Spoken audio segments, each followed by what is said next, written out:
Welcome to Chef Rafi's show. Hi, I'm Chef Rafi and welcome to my show. Today we're making ube snowball cookies with Pili nuts. Let me introduce you to my friend, Marvin.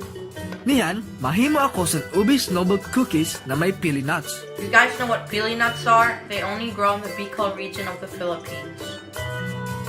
This is the language of southern Sorsogon.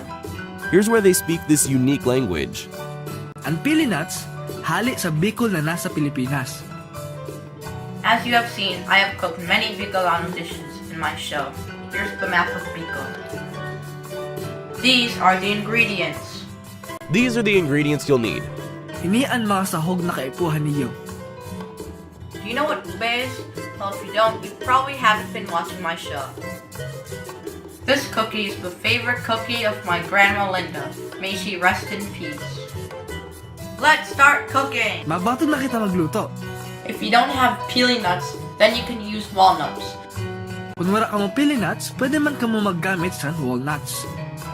First, let's beat the butter.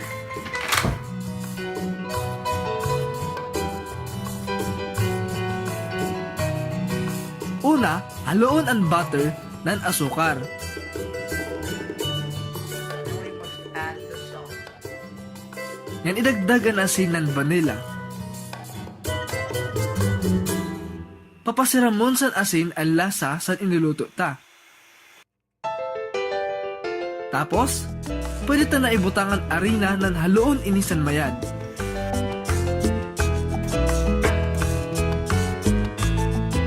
Mix it up very well. Yan ibutang na ang duga sa ube.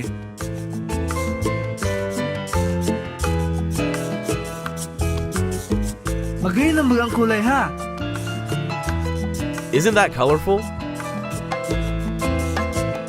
These are the Pili nuts cut up. Ibutang ang pili nuts. Pwede ka magbutang kung pera ang gusto niyo.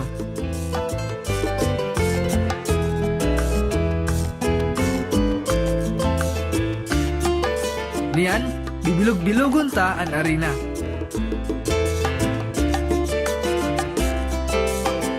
Diri pa kadakoon ang bola-bola para diri mapagalutuon.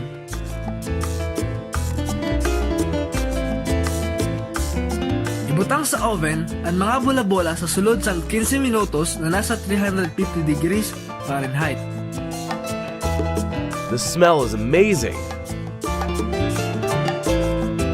Now they're all cooked.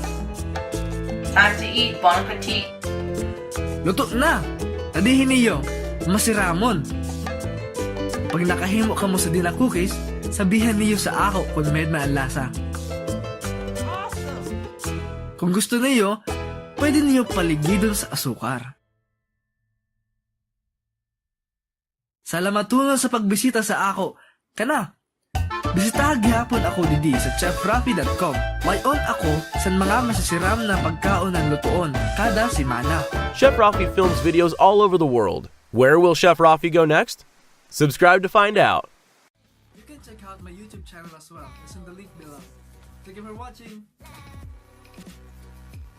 Chef Rafi would love to hear from you. Send him your favorite family recipes.